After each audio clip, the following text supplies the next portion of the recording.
Hello बच्चों, जैसे कि जो प्रीवियस लेक्चर था मेरा सॉलिड स्टेट के इम्पोर्टेंट जो क्वेश्चन है एनसीईआरटी के जो बार बार एग्जाम्स में पूछे जाते हैं हमने डिस्कस किया है।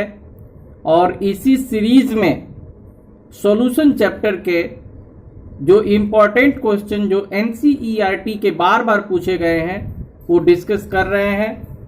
तो ये जो क्वेश्चन नंबर जो एनसीईआरटी का जो 5th है उसको डिस्कस कर रहे हैं। ये देखिए, ए solution of glucose in water is 10% W/W। Calculate molality, mole fraction and molarity of solution, और डेंसिटी दी गई है। तो आपको अगर कोई भी न्यूमेरिकल करना है कि बात केमिस्ट्री की नहीं है, फिजिक्स मैथमेटिक्स में भी ये रूल अप्लाई होता है कि अगर आप न्यूमेरिकल करना चाहते हैं तो सबसे पहले जो गिवन इन क्वेश्चन है और क्या इसमें कैलकुलेट करना है, इन दो चीजों को आपको लिखना होगा। तो गिवन ये दिया है wait percentage, wait percentage W%, ये 10% है। तो इससे पता चलता है कि जो mass of solute, mass of solute W2 ये 10 ग्राम है, और mass of solution W2 plus W1 ये 100 ग्राम। तो अगर सॉल्यूशन का मास पता है, सॉल्यूट का मास पता है, तो सॉल्वेंट का मास पता चल जाएगा। माइनस कर देंगे, 100 माइनस 10 यानी कि 90 ग्राम हो गया। ये सॉल्वेंट के मास को W1 से डिनोट करते हैं। अब क्या इसमें आप कैलकुलेट कर सकते हैं, तो मोलर मास ऑफ ग्लूकोज, और ग्लूकोज का फॉर्मूला होता है C6H12O6। तो ये M2 हो जाएगा, कार्बन 6 है, 12 होता है इसका एटॉमिक मास, और हाइड्रोजन का 12 इंटू 1 प्लस 6 इंटू 16, तो 180 ग्राम पर ml पर मोल। और इसमें जो वॉल्यूम ऑफ सॉल्यूशन भी पता चल जाएगा, वॉल्यूम ऑफ सॉल्यूशन, तो ये मास अपॉन डेंसिटी होगा, ये W2 plus W1 upon D, यानी कि ये 100 और 1.2, तो ये 1000 अपॉन 12। और अगर इसको ये ml में आएगा, लीटर में चेंज करेंगे तो 1000 से डिवाइड कर देंगे तो 1/12 लीटर हो जाएगा। अब आपको जो कैलकुलेट करना है, एक तो क्या कैलकुलेट करना है, ये तो सारा दिया हुआ है। जैसे 10% जो बाई मास वेट परसेंटेज है उससे हमको पता चल गया, mass of solute, mass of solution and mass of solvent. Glucose जो दिया है उससे मोलर मास निकाल लिए, डेंसिटी और मास ऑफ सॉल्यूशन के हेल्प से हमने वॉल्यूम निकाल लिया। अब मोलैलिटी, मोलैरिटी और मोल फ्रैक्शन कैलकुलेट करना है। तो ये मोलैलिटी जो होगा, मोलैलिटी ये W2 into 1000 upon M2 into W1,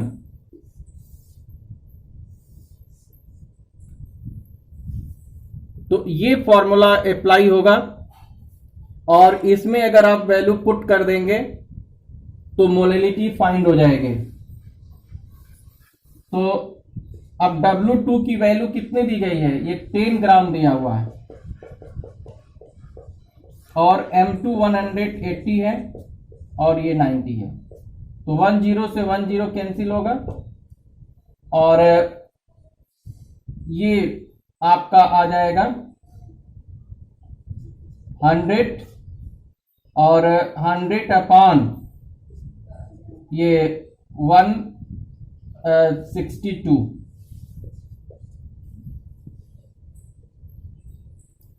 और इसको आप करेंगे तो 0.618 m आ जाएगा। और अगर मोलरिटी निकालते हैं, मोलरिटी, तो मोलरिटी हो जाएगी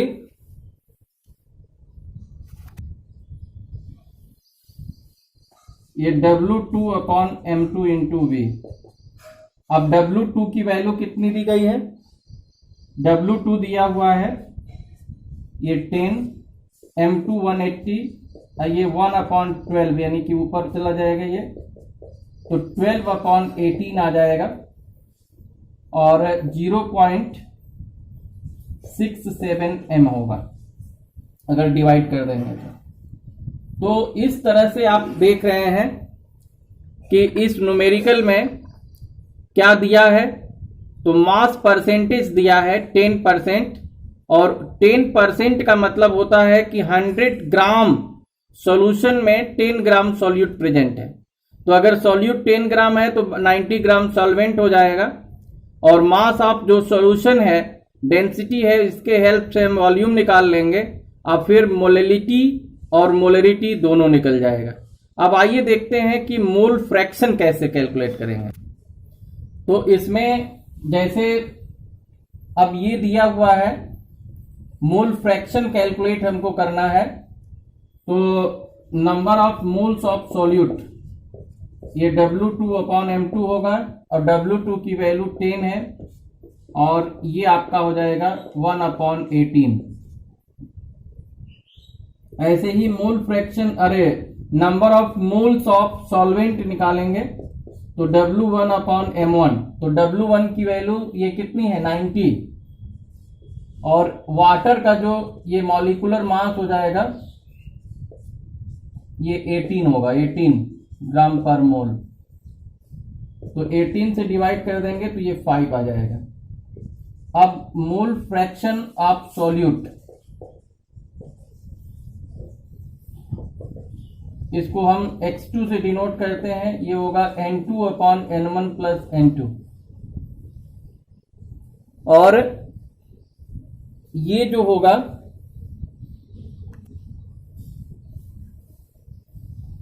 तो N2 की जो वैल्यू है कितनी है 1/18, और N1 ये 5 है 1/18, तो ये जब आप करेंगे तो 18 कैंसिल हो जाएगा और ये 1/91 आ जाएगा। और अगर मोल फ्रैक्शन ऑफ सॉल्वेंट निकालना है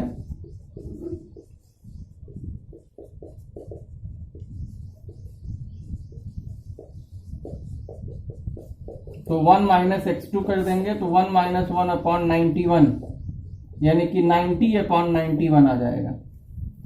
और इसको अगर डिवाइड करेंगे तो ये आपका आ जाएगा 0.011, और ये ऐसे ही डिवाइड कर देंगे तो 0.989 ये आ जाएगा। तो इस तरह से आप इस न्यूमेरिकल में जो मास परसेंटेज डेंसिटी गिवन है, इसके हेल्प से molarity, molality and mole fraction आप कैलकुलेट कर सकते हैं। तो अब आइए हम नेक्स्ट जो इंपॉर्टेंट न्यूमेरिकल है, जो बार बार बोर्ड एग्जाम में आया है, नेक्स्ट न्यूमेरिकल देखते हैं। देखिए ये भी एनसीईआरटी का एक वेरी इंपॉर्टेंट क्वेश्चन है, क्वेश्चन नंबर 18, और कई बार एग्जाम्स में पूछा गया है, तो इसको हम डिस्कस करते हैं।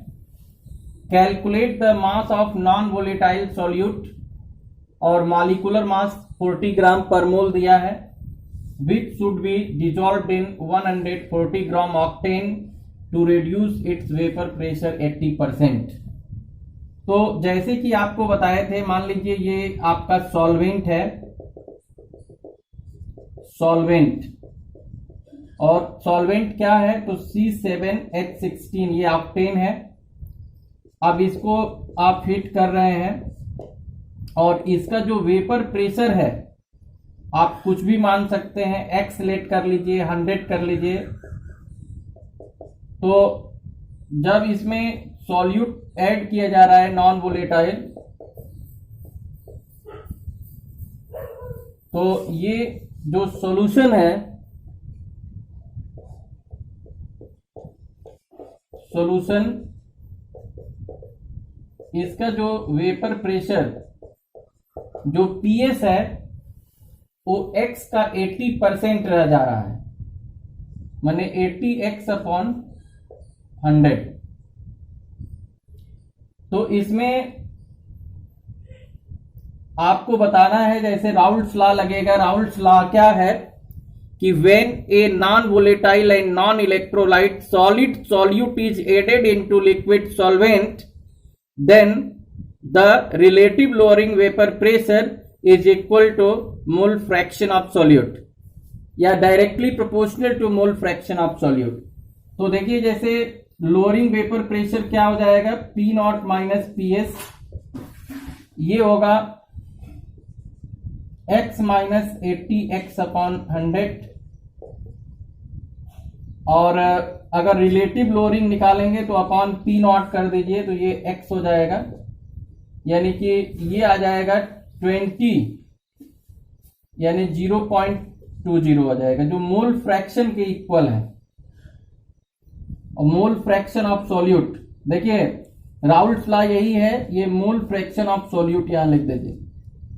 और ये आपको बताए थे, जैसे ये P naught minus P S upon P not, ये क्या होगा, N2/N1 प्लस N2। तो एक तो ये फॉर्मूला लगाएंगे, और एक केस में अगर मान लीजिए जो नॉन वोलेटाइल सॉल्यूट का जो नंबर ऑफ मोल्स है सॉल्वेंट से अगर बहुत कम होता है, तो ये हो जाएगा P naught minus P S upon P not, और N1 plus N2 equivalent to N1, क्योंकि N2 बहुत कम अगर है तो N2/N1। तो ये एक फॉर्मूला ये भी बनेगा जो कोलिगेटिव प्रॉपर्टीज में हमने डिस्कस किया था। मोल फ्रैक्शन, तो जो mole number of moles of solute upon total number of moles, और सॉल्यूट का अगर मोल्स बहुत कम है तो दोनों को सम करने पर लगभग सॉल्वेंट के मोल्स के ही इक्वल आता है। तो इस कंसेप्ट से एक फॉर्मूला ये भी बन सकता है। अब देखिए ये बात क्यों बता रहे हैं, क्योंकि इस क्वेश्चन में जैसे एनसीईआरटी की कुछ नई बुक्स है और कुछ पुरानी है, तो एक में आंसर आपको 10 ग्राम मिलेगा, 8 में 8 ग्राम मिलेगा। तो 10 कब आएगा, ये देखिए, अगर आप जो है ये अप्लाई करते हैं तो इसमें P naught minus P S upon P naught is equal to N2/N1।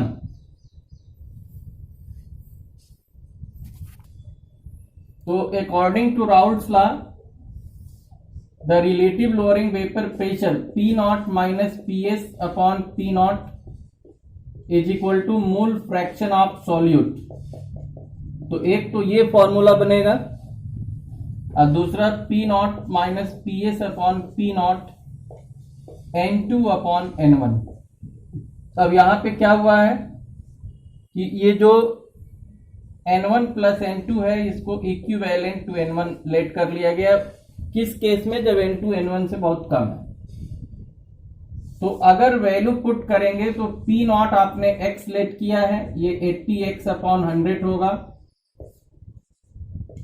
और N2 की वैल्यू, अब N2 आपको कैलकुलेट करना है क्योंकि मास कैलकुलेट करना है, तो N2 ही रहने दीजिए। और जो N1 आपका हो जाएगा, N1 ये W1/M1, और W1 114 दिया है, मोलर मास भी 114 होगा, तो 1 आ जाएगा। तो ये आ जाएगा, और इसको डिवाइड करेंगे तो 0.2 N2/1 प्लस, या ये 20/100 आ रहा है, तो 1/5 आ जाएगा ये, और ये 1 प्लस N2 और ये 5 N2।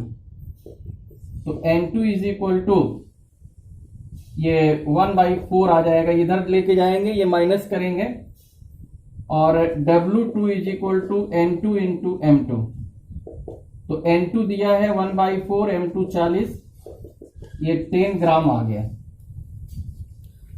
अब आइए इस कंसेप्ट से, मतलब जब N1 प्लस N2 को ये N1 की इक्विवेलेंट लेट कर लिए, तो इसमें जब वैल्यू पुट करेंगे तो P नॉट की जगह पे x 80x upon 100 upon x, और N2, तो N2 आपको कैलकुलेट करना है, N1 1 है, ये हो जाएगा 1/5, तो N2 इज इक्वल टू 1/5, और W2 is equal to N2 into M2, तो 1/5 इंटू, और ये 40 यानी कि 8 ग्राम। तो अब देखिए, ये दोनों बताने का उद्देश्य यही था कि अगर आप पुरानी बुक्स रखे हैं तो उसमें 8 ग्राम ही दिया हुआ है, लेकिन उसको करेक्ट करते हुए अब ये 10 ग्राम सही आंसर है, तो आप कंफ्यूज ना हो, इसलिए हमने दोनों बता दिया। तो अब नेक्स्ट जो इंपॉर्टेंट क्वेश्चन है उसको डिस्कस कर रहे हैं। तो ये क्वेश्चन नंबर 3 जो डिस्कस कर रहे हैं एनसीईआरटी का, और ये एनसीईआरटी का क्वेश्चन नंबर 20 है। तो ये the depression in freezing point से रिलेटेड है, और इसमें देखिए क्या दिया हुआ है, 5% solution of cane sugar by mass in water, its freezing point 273.1 Kelvin. Calculate the freezing point of glucose solution 5% by weight in water if freezing point of pure water is this. तो देखिए इसमें क्या है कि दो solution है।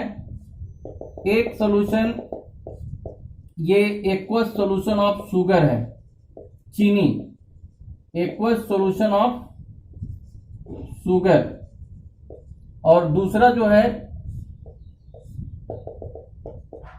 ये aqueous solution of glucose है।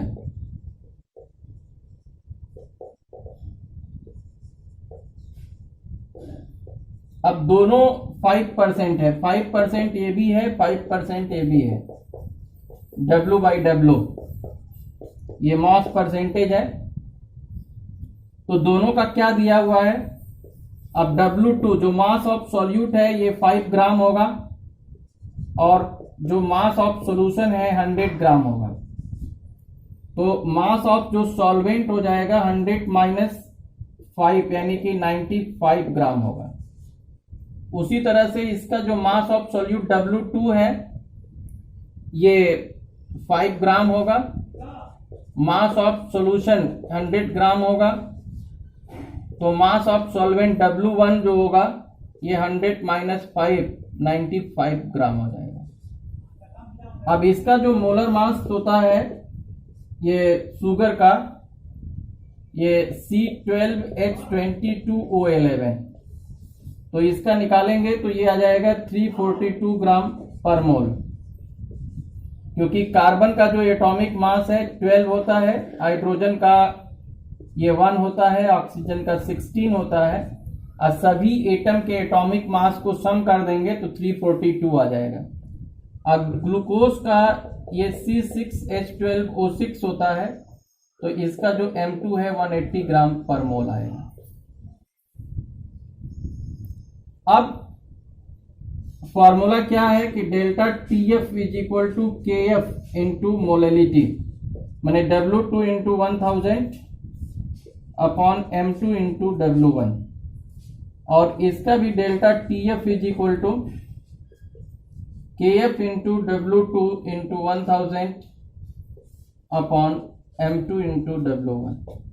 तो एक चीज ध्यान दीजिए, ये जो दोनों सॉल्यूशन है, ये दोनों सॉल्यूशन किसमें बना है, सॉल्वेंट क्या है, वाटर है, और अगर सॉल्वेंट सेम है तो इसका क्या सेम होगा, इसकी KF की वैल्यू सेम होगी, इसका जो ये मोलर डिप्रेशन कांस्टेंट KF है, क्योंकि सॉल्वेंट सेम है तो एक ही सॉल्वेंट के लिए KF सेम होगा।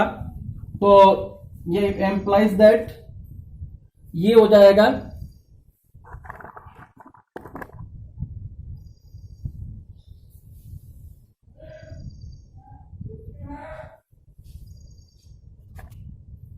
ये KF is equal to delta TF into M2 into W1 upon W2 into 1000, और इसका डेल्टा TF डैश बल्कि कर लीजिए तो ये हो जाएगा, ये KF is equal to delta TF dash into M2 into W1 upon W2 into 1000। तो अब चूंकि दोनों में वैल्यू पुट कर दीजिए तो डेल्टा TF, जो इसका डेल्टा TF आप कैसे निकालेंगे, ये delta TF is equal to होता है T माइनस TF।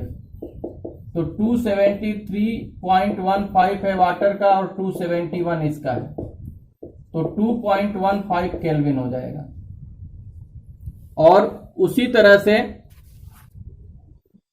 देखिए यहां पे ये जो KF इज इक्वल टू हो जाएगा delta TF into M2 into W1 upon W2 into 1000, और वही सेम डेल्टा TF डैश कर लीजिए into M2 upon W1 upon W2 into 1000। अब इसमें आपने वैल्यू पुट कर दिया जैसे डेल्टा TF, तो डेल्टा TF कैसे निकालेंगे, फ्रीजिंग पॉइंट जो सॉल्वेंट का है और सॉल्यूशन का दोनों को माइनस कर देंगे, 2.15 आएगा, और डेल्टा TF की जगह पे 2.15 रख दीजिए। इसका मॉलिक्यूलर मास 342 है, W1 95 और W2 की वैल्यू 5 है। उसी तरह से यहां भी वैल्यू पुट कर देंगे क्योंकि डेल्टा TF कैलकुलेट करना है, और मॉलिक्यूलर मास ग्लूकोज का 180, W1 95, W2 5। अब इसको दोनों को जब रिलेट करेंगे तो डेल्टा TF डैश की वैल्यू मिल जाएगी। अब इसको जब कैलकुलेट करेंगे तो डेल्टा TF डैश पता चलेगा, और ये जैसे कि आप वैल्यू अभी बताया गया था, तो KF की वैल्यू ये हो जाएगी delta TF into M2 into W1 upon W2 into 1000, और इसमें सारा वैल्यू जब पुट कर देंगे तो ये आएगा, और इसमें भी अगर आप पुट कर दिए तो KF की वैल्यू ये आ जाएगी, डेल्टा TF हमको निकालना है, और इसको जब कैलकुलेट कर देंगे तो कैलकुलेट करेंगे तो ये वैल्यू आ जाएगी 18, तो 1.8 यानी कि 4.08 आ जाएगा, और डेल्टा TF डैश जो हो जाएगा T माइनस TF डैश, तो TF डैश ये जो फ्रीजिंग पॉइंट ऑफ जो सॉल्यूशन है ग्लूकोज का, ये T माइनस डेल्टा TF यानी कि 273.15 माइनस, और ये क्या होगा 4.08, तो ये कर देंगे तो 0.07 हो जाएगा और 269 केल्विन। तो ये आंसर आ जाएगा इसका। तो इस तरह से ये जो न्यूमेरिकल था इसमें दो सॉल्यूशन थे, एक शुगर का एक ग्लूकोज का, दोनों 5% था, यानी कि weight of solute weight of solvent दोनों का पता था, दोनों का मोलर मास पता था, KF दोनों का इक्वल होगा, और जो शुगर है शुगर का क्या पता था, तो उसका डेल्टा TF पता था। अब फ्रीजिंग पॉइंट हमको ग्लूकोज का निकालना था, तो चूंकि दोनों का KF सेम है तो रिलेट कर दिए, और रिलेट कर दिए तो depression in freezing point of aqueous solution of glucose निकल गया, और चूंकि वाटर का फ्रीजिंग पॉइंट मालूम है इसलिए हम जो ग्लूकोज के सॉल्यूशन का फ्रीजिंग पॉइंट कैलकुलेट कर लिए।